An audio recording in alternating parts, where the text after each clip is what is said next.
Breaking చూస్తున్నాం. వరంగల్ జిల్లాలో RTC ఉద్యోగుల నిరసన ఉధృత పరిస్థితులకు దారితీసింది. నర్సంపేటలో జరిగిన ఘటనలో ఆర్టీసీ డ్రైవర్ శంకర్ గౌడ్ ఆత్మహత్యకు పాల్పడ్డాడు. పెట్రోల్ పోసుకుని నిప్పంటించుకున్నారు. వెంటనే అక్కడున్న సహచర కార్మికులు స్పందించి ఆయనను అడ్డుకుని చికిత్స కోసం మహాత్మా గాంధీ మెమోరియల్ ఆసుపత్రికి తరలించారు. గత 2 రోజులుగా సమ్మెలో పాల్గొంటున్న శంకర్ గౌడ్ ఈ ఘటనకు పాల్పడినట్లుగా తెలుస్తుంది. ప్రస్తుతం ఆయన మరణించినట్లుగా తెలుస్తుంది. ఈ ఘటనతో ఆర్టీసీ నిరసన వాతావరణం మరింత ఉధృత పరిస్థితులుగా మారినాయి. అధికారులు కార్మిక సంఘాల మధ్య చర్చలు ఇంకా కొనసాగుతున్నాయి.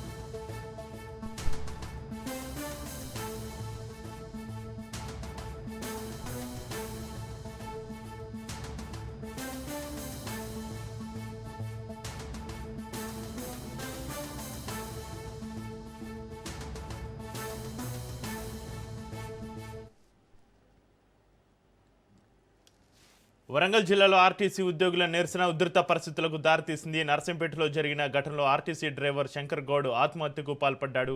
పెట్రోల్ పోసుకుని నిప్పంటించుకున్నారు. వెంటనే అక్కడున్న సహచర కార్మికులు స్పందించి ఆయనను అడ్డుకునే చికిత్స కోసం మహాత్మా గాంధీ మెమోరియల్ ఆసుపత్రికి తరలించారు.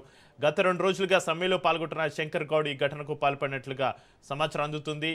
అతను హైదరాబాద్కు తరలిస్తుండగానే మార్గం మధ్యలో చనిపోయినట్టుగా తెలుస్తుంది. ఈ ఘటనతో ఆర్టీసీ నిరసన వాతావరణం మరింత ఉధృతంగా మారింది.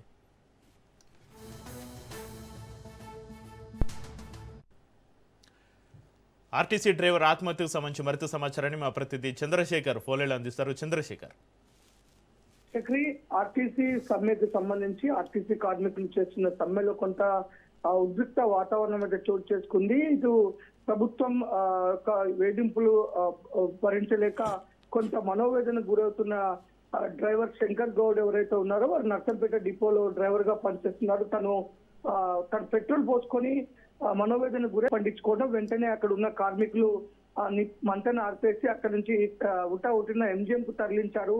ఆ ఎంజిఎం లో అడ్మిట్ చేసిన తర్వాత 80% పైగా ఒక మొత్తం బాడీ కూడా బర్న్ అయినట్టుగా డాక్టర్లు గుర్తించినప్పటికీ అక్కడ ట్రీట్మెంట్ ఇంకా మెరుగైన ట్రీట్మెంట్ అవసరమై ఉన్నందున తనని హైదరాబాద్ తరలించాలని డాక్టర్లు నిర్ణయించారు. మొత్తం ఇటు ఎంజిఎం లో తరలించిన తర్వాత అక్కడి నుంచి వరంగల్ జిల్లా కలెక్టర్ సత్య సరతాదేవితో పాటు ఇటు వరంగల్ కమిషనర్ సంపీర్ సింగ్ కూడా అక్కడ చేరుకున్నారు. డాక్టర్లతో మాట్లాడిన తర్వాత కొంత స్టేబుల్ అయిన తర్వాత అక్కడి నుంచి మెరుగైన చికిత్స కోసం హైదరాబాద్ తరలించాలని నిర్ణయించుకొని తనని హైదరాబాద్ కి అంబులెన్స్ ద్వారా తరలిస్తున్న క్రమంలో మార్గం మధ్యలో మృతి చెందినట్లుగా తెలుస్తుంది. తన శంకర్ గౌడ్ మృతితో మొత్తం ఆర్టీసీ కార్మికులు చేస్తున్న ఉద్యమం మరింత ఉధృతంగా దారితీసే అవకాశం ఉంది. గత 2 రోజులుగా శంకర్ గౌడ్ ఒక ఉద్యమంలో చురుగ్గా పాల్గొంటున్నాడు. ముఖ్యంగా ప్రభుత్వ అధికారులు వరిస్తున్న తీరుకు తను మనోవేదన గురైనట్లుగా కార్మికులు చెప్తున్నారు. ముఖ్యంగా నర్సంపేట డిపోకు సంబంధించిన డిపో మేనేజర్ కొన్ని అనాలోచిత నిర్ణయాలు తీసుకోవడం, కొంత దానివల్ల శంకర్ గౌడ్ తీవ్రంగా మనోవేదన గురయ్యాడు. ఒక పక్క కార్మికులు ఈ విధంగా సమస్యల పైన పోరాటం చేస్తుంటే ఇటు డిపో మేనేజర్ వారిని వేధింపులకు గురి చేస్తున్నారు.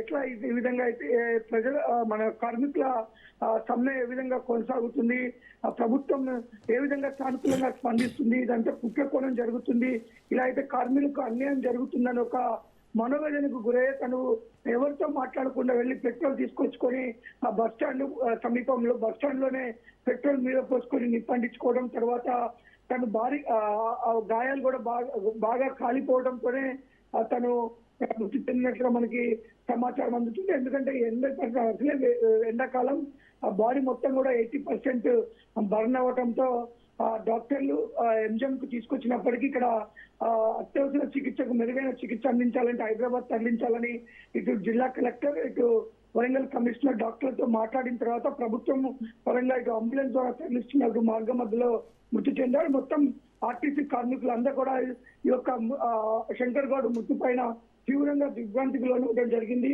ఒక పక్క ఉద్యమంలో పనిచేస్తున్న ఈ కార్మికులంతా కూడా తన మృతితో మరింత ఉధృతంగా ఉద్యమాన్ని తీసుకువెళ్లే విధంగా అయితే ఇటు కార్మికులు ఆలోచిస్తున్నారు. ముఖ్యంగా ప్రభుత్వం ఇప్పటికైనా దిగి రావాలి.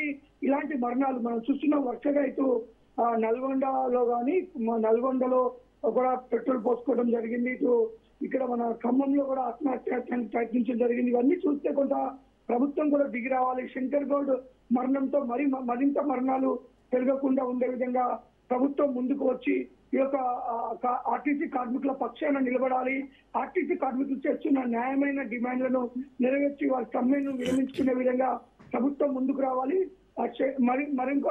మరికొందరు ఈ విధంగా ఆత్మహత్య చేసుకోకుండా ఉండేందుకు ప్రభుత్వం ఇప్పటికైనా ప్రభుత్వం ఇచ్చిన హామీలు నెరవేర్చాలని ఇటు ప్రజల సైడ్ నుంచి కూడా బలంగా అయితే ఇటు ఆర్టీసీ కార్మికులకు మద్దతు వస్తుంది. ఆర్టీసీ కార్మికులు కూడా రేపు శంకర్ గౌడ్ ఒక మృతి తర్వాత మరింత ఉధృతంగా ఉద్యమాన్ని తీసుకువెళ్లే విధంగా సమాలోచన చేస్తున్న పరిస్థితి అయితే నెలకొంది చక్రి. అయితే చంద్రశేఖర్, ఆర్టీసీ కార్మికులు ఇలాంటి అఘాయిత్యాలకు పాల్పడకుండా నేతలు ఎవరైనా స్పందిస్తున్నారా? ఆర్టీసీ కార్మికులకు మద్దతు తెలుపుతున్నారా? ఏంటి పరిస్థితి చంద్రశేఖర్? ఇప్పటికే బీఆర్ఎస్ పార్టీ కూడా మద్దతు తెలుపుతుంది. బీఆర్ఎస్ పార్టీ కార్మికుల పక్షాన మేము పోరాటం చేస్తామంటున్నారు. ఎక్కడైతే ఇప్పుడు ఎంజిఎం దగ్గరికి వచ్చి తనను పరామర్శించడానికి వచ్చినప్పుడు ఇటు మాజీ మంత్రి ఎర్రబెల్లి దయాకర్ రావుతో పాటు ఇటు వరంగల్ హన్మకొండ బీఆర్ఎస్ పార్టీ అధ్యక్షులు మాజీ ప్రభుత్వ విప్ డాక్టర్ వినయ్ భాస్కర్ తో పాటు ఇటు నర్సంపేట మాజీ ఎమ్మెల్యే పెద్ది సుదర్శన్ రెడ్డి, వరంగల్ తూర్పు మాజీ ఎమ్మెల్యే నన్నపల్లి నరేందర్ అంతా కూడా అక్కడికి రావడం జరిగింది. ఆర్టీసీ కార్మికులతో మాట్లాడారు.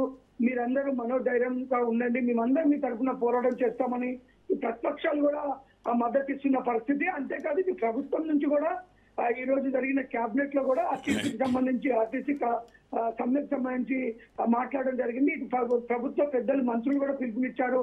తొందరపడకండి, ఎలాంటి అగత్యం చేయకండి, మేమంతా సానుకూలంగా నిర్ణయం తీసుకుంటామని పిలుపునిచ్చారు. ఇప్పటికి కూడా ప్రభుత్వ పెద్దలు కూడా తొందరగా నిర్ణయం తీసుకొని దీనికి ముగింపు పలిగి మరొకసారి ఇలాంటి ఆత్మహత్యలు జరగకుండా ఉండే విధంగా చర్యలు తీసుకోవాలని అయితే ఇటు కార్మికులు కోరుకుంటున్నారు చక్రి.